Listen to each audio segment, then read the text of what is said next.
In Search of the Miraculous by P.D. Ouspensky, Chapter 2. At the next meeting, G began where he had left off the time before. I said last time, he said, that immortality is not a property with which man is born, but man can acquire immortality. All existing and generally known ways to immortality can be divided into three categories. Number 1, the way of the fakir.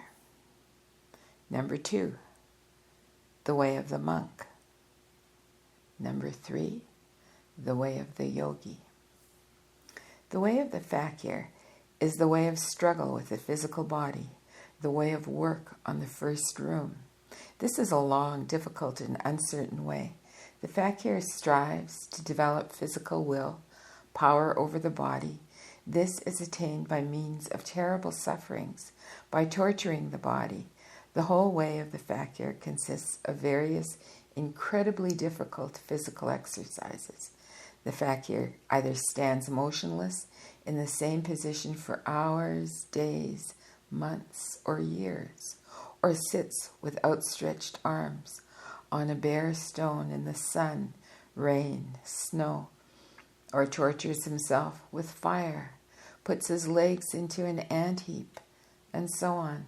If he does not fall ill and die before what may be called physical will is developed in him, then he attains the fourth room, or the possibility of forming the fourth body, but his other functions, emotional, intellectual, and so forth, remain undeveloped. He has acquired will, but he has nothing to which he can apply it. He cannot make use of it for gaining knowledge, for self-perfection. As a rule, he is too old to begin new work. But where there are schools of fakirs, there are also schools of yogis. Yogis generally keep an eye on fakirs. If a fakir attains what he has aspired to before he is too old, they take him into a yogi school, where first they heal him and restore his power of movement, and then begin to teach him. A fakir has to learn to walk and to speak like a baby, but he now possesses a will which has overcome incredible difficulties on his way, and this may help him to overcome difficulties on the second part of his way. The difficulties, namely, of developing the intellectual and emotional functions. You cannot imagine what hardships fakirs undergo. I do not know whether you've seen real fakirs or not. I have seen many. For instance, I saw one in the inner court of a temple in India, and I even slept near him day and night for 20 years. He has been standing on the tips of his fingers and toes. He is no longer able to straighten himself. His pupils carried him from one place to another, took him to the river, washed him like some inanimate object, but this was not attained all at once. Think what he had to overcome, what tortures he must have suffered in order to get to that stage. And a man becomes a fakir not because he understands the possibilities and the results of this way, and not because of religious feeling. In all Eastern countries where fakirs exist, there is a custom among common people of promising to give them a child born after some happy event.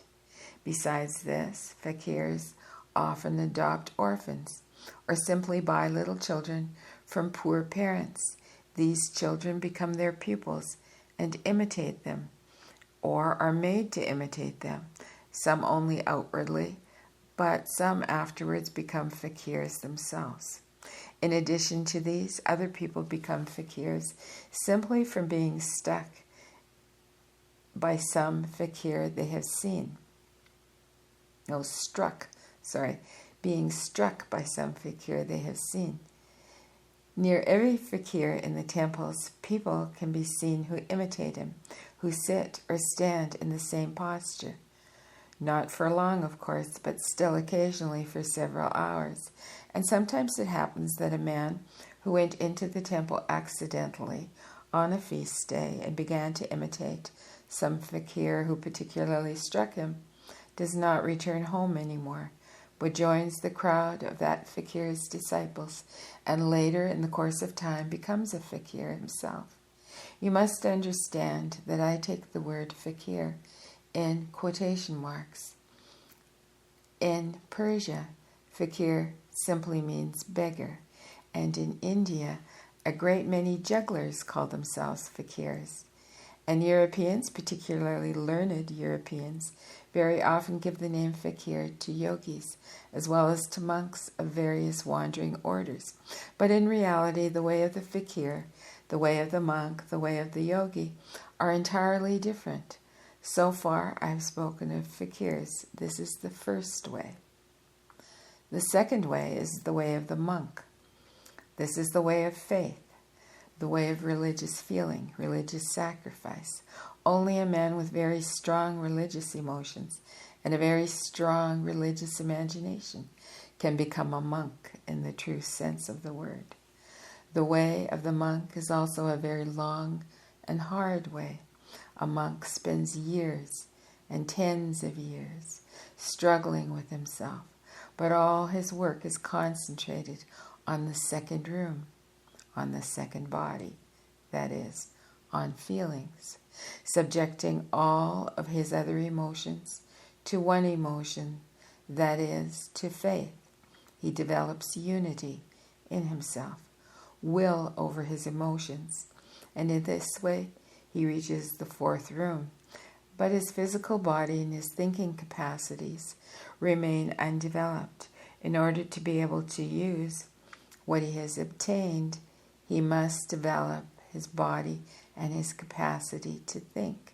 This can only be achieved by means of fresh sacrifices, fresh hardships, fresh renunciations. A monk has to become a yogi and a fakir. Very few get as far as this. Even fewer overcome all difficulties. Most of them either die before this or become monks in outward appearance only. The third way is the way of the yogi. This is the way of knowledge, the way of mind. The way of the yogi consists in working on the third room and in striving to entering the fourth room by means of knowledge. The yogi reaches the fourth room by developing his mind, but his body and his emotions remain undeveloped, and like the fakir and the monk, he is unable to make use of the results of his attainment. He knows everything but can do nothing. In order to begin, he must also gain mastery over his body and his emotions, that is, over the first and second rooms. To do this, he must again set to work and again obtain results by means of prolonged efforts. In this case, however, he has the advantage of understanding his position, of knowing what he lacks and what he must do, and in what direction he must go. But as on the way of the fakir or the monk, very few acquire this understanding. On the way of the yogi, that is, that level in his work on which a man knows where he's going, a great many stop at one particular achievement and go no further. The ways also differ from each other by their relation to the teacher or leader. On the way of the fakir, a man has no teacher in the true sense of the word. The teacher in this case does not teach but simply serves as an example. The pupil's work consists in imitating the teacher. On the way of the monk, a man has a teacher, and a part of his duty, a part of his work, consists in having absolute faith in the teacher, in submitting to him absolutely in obedience. But the chief thing on the way of the monk is faith in God, in the love of God, in constant efforts to obey and serve God, although in his understanding of the idea of God and of serving God, there may be much that is subjective and contradictory. On the way of the yogi, A man can do nothing and must do nothing without a teacher.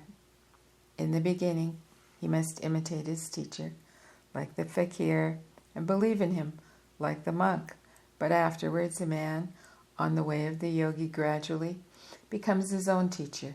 He learns his teacher's methods and gradually learns to apply them to himself. But all the ways of the fakir as well as the ways of the monk and the way of the yogi, have one thing in common. They all begin with the most difficult thing, a complete change of life, with the renunciation of all worldly things. A man must give up his home, his family, if he has one, renounce all the pleasures, attachments, and duties of life, and go out into the desert or into a monastery or a yogi school.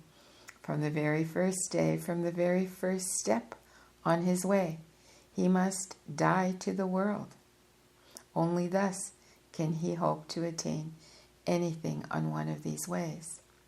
In order to grasp the essence of this teaching, it is necessary, clearly, to understand the idea that the ways are the only possible methods for the development of man's hidden possibilities. This, in turn, shows how difficult and rare such development is. The development of these possibilities is not a law. The law for man is existence in the circle of mechanical influences, the state of man-machine. Man-machine. The way of the development of hidden possibilities is a way against nature, against God. This explains the difficulty in the exclusiveness of the ways. The ways are narrow and straight, and at the same time, only by them can anything be attained. In the general mass of everyday life, especially modern life, the ways are small, quite imperceptible phenomena, from which the point of view of life need not exist at all. But this small phenomenon contains in itself all that man has for the development of his hidden possibilities. The ways are opposed to everyday life, based on other principles and subject to other laws. In this consists their power and their significance. In everyday life, even in a life filled with scientific, philosophical, religious, or social interests, there is nothing, and there can be nothing, which could give the possibilities which are contained in the ways. The ways lead, or should lead, man to immortality. Everyday life, even at its best, leads man to death and can lead to nothing else. The idea of the ways cannot be understood if the possibility of man's evolution without their help is admitted. As a rule, it is hard for man to reconcile himself to this thought. It seems to him exaggerated, unjust, and absurd. He has a poor understanding of the meaning of the word possibility. He fancies that if he had any possibilities in himself, they must be developed, and there must be means for their development in his environment. From a total refusal to acknowledge in himself any possibilities whatever, a man generally proceeds forthwith to demand the imperative and inevitable development of these possibilities.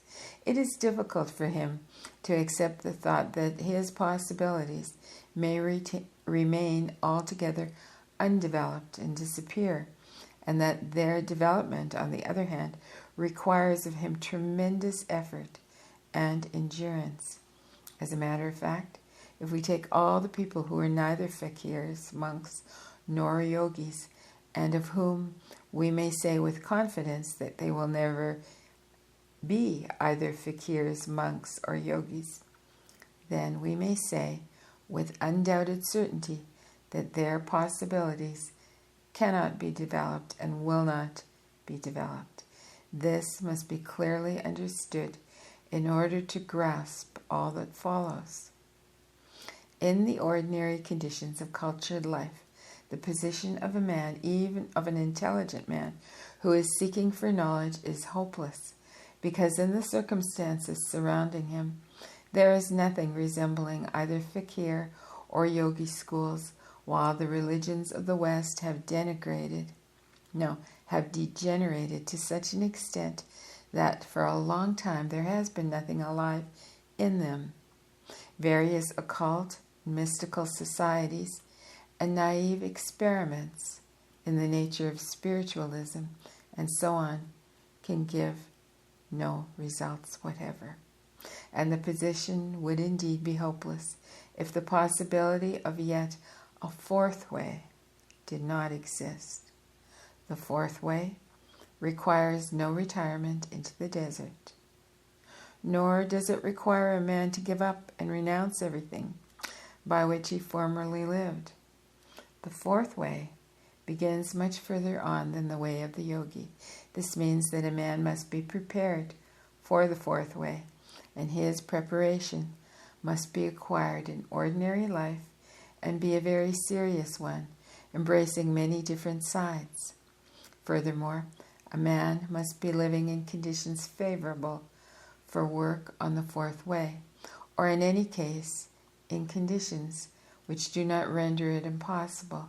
It must be understood that both in the inner and the external life of a man, there may be conditions which create insuperable barriers to the fourth way. Furthermore, the fourth way has no definite forms, like the ways of the fakir, the monk, and the yogi. And first of all, it has to be found. This is the first test. It is not as well known as the three traditional ways. There are many people who've never heard of the fourth way, and there are others who deny its existence or possibility. At the same time, the beginning of the fourth way is easier than the beginning of the ways of the fakir, the monk, and the yogi. On the fourth way, it is possible to work and to follow this way while remaining in the usual conditions of life, continuing to do the usual work, preserving former relations with people, and without renouncing or giving up anything. On the contrary, the conditions of life in which man is placed at the beginning of his work, in which, so to speak, the work finds him, are the best possible for him, at any rate at the beginning of the work. These conditions are natural for him. These conditions are the man himself, because a man's life and its conditions correspond to what he is. Any conditions different from those created by life would be artificial for a man, and in such an artificial condition, the work would not be able to touch every side of his being at once. Thanks to this, the fourth way affects simultaneously every side of a man's being. It is the work of the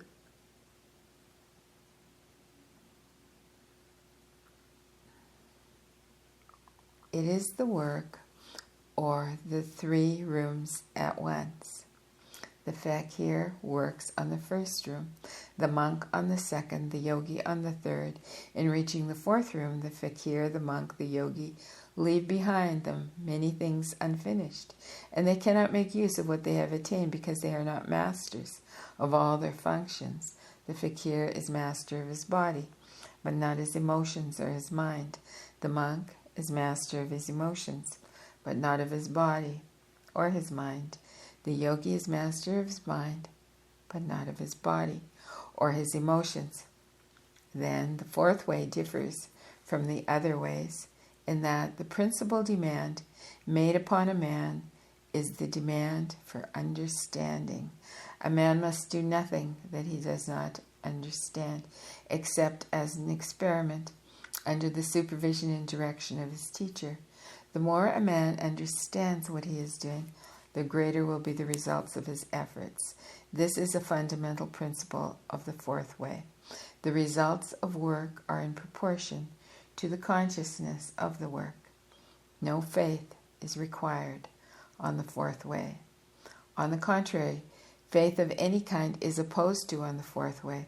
On the fourth way, a man must satisfy himself of the truth of what he is told, and until he is satisfied, he must do nothing. The method of the fourth way consists in doing something in one room and simultaneously doing something corresponding to it in the other two rooms, that is to say, while working on the physical body, to work simultaneously on the mind and the emotions, while working on the mind, to work on the physical body and the emotions, while working on the emotions, to work on the mind and the physical body. This can be achieved thanks to the fact that on the fourth way it's possible to make use of certain knowledge inaccessible to the ways of the fakir, the monk, and the yogi. This knowledge makes it possible to work in three directions simultaneously. A whole parallel series of physical, mental, and emotional exercises serves this purpose. In addition, on the fourth way, it's possible to individualize the work of each separate room. That is to say, each person can do only what is necessary and not what is useless for him. It is due to the fact that the fourth way dispenses with a great deal of what is superfluous and preserved simply through tradition in other ways. So that when a man attains will on the fourth way, he can make use of it because he has acquired control of all his bodily, emotional, and intellectual functions. And besides, he has saved a great deal of time by working on the three sides of his being in parallel and simultaneously. The fourth way is sometimes called the way of the sly man. The sly man knows some secret which the fakir, monk, and yogi do not know. How the sly man learned this secret is not known. Perhaps he found it in some old books. Perhaps he inherited it. Perhaps he bought it. Perhaps he stole it from someone. It makes no difference. The sly man knows the secret, and with its help, outstrips the fakir, the monk, and the yogi. Of the four, the fakir acts as the crudest manner. He knows very little and understands very little. Let us suppose that by a whole month of intense torture he develops in himself a certain energy, a certain substance which produces certain changes in him. He does it absolutely blindly, with his eyes shut, knowing neither aim, methods, nor results, simply in imitation of others. The monk knows what he wants a little better. He is guided by religious feeling, by religious tradition, by a desire for achievement, for salvation. He trusts his teacher who tells him what to do, and he believes his efforts and sacrifices are pleasing to God. Let us suppose that a week of fasting, continual prayer, privations, and so on, enables him to attain what the fakir develops himself by a month of self-torture. The yogi knows considerably more. He knows what he wants. He knows why he wants it. He knows how it can be acquired. He knows, for instance, that it is necessary for his purpose to produce a certain substance in himself. He knows that this substance can be produced in one day by a certain kind of mental exercise or concentration of consciousness. So he keeps his attention on these exercises for a whole day without allowing himself a single outside thought, and he obtains what he needs. In this way, a yogi spends on the same thing only one day, compared with a month spent by the fakir and a week spent by the monk. But on the fourth way, knowledge is still more exact and perfect. A man who follows the fourth way knows quite definitely what substances he needs for his aims. He knows that these substances can be produced within the body by a month of physical suffering, by a week of emotional strain, by a day of mental exercises, and also that they can be introduced into the organism from without if it is known how to do it. And so instead of spending a whole day in exercises like the yogi, a week in prayer like the monk, or a month in self-torture like the fakir. He simply prepares and swallows a little pill which contains all the substances he wants. And in this way, without loss of time, he obtains the required results. It must be noted further, said G, that in addition to these proper and legitimate ways, there are also artificial ways, which give temporary results only, and wrong ways, which may even give permanent results only, wrong results. On these ways, a man also seeks the key to the fourth room, and sometimes finds it, but what he finds in the fourth room is not yet known. It also happens that the door to the fourth room is opened artificially with a skeleton key, and in both these cases, the room may prove to be empty. With this, G stopped. At one of the following talks, we again touched on the ways. For a man of Western culture, I said, it is, of course, difficult to believe and to accept the idea that an ignorant fakir, a naive monk, or a yogi who has retired from life may be on the way to evolution, while an educated European, armed with exact knowledge and all the latest methods of investigation, has no chance whatever in moving in a circle from which there is no escape. Yes, that is because people believe in progress and culture, said G. There is no progress whatever. Everything is just the same as it was thousands and even tens of thousands of years ago. The outward form changes. The essence does not change. Man remains just the same. Civilized and cultured people live with exactly the same interests as the most ignorant savages. Modern civilization is based on violence and slavery and fine words. But all these fine words about progress and civilization are merely words.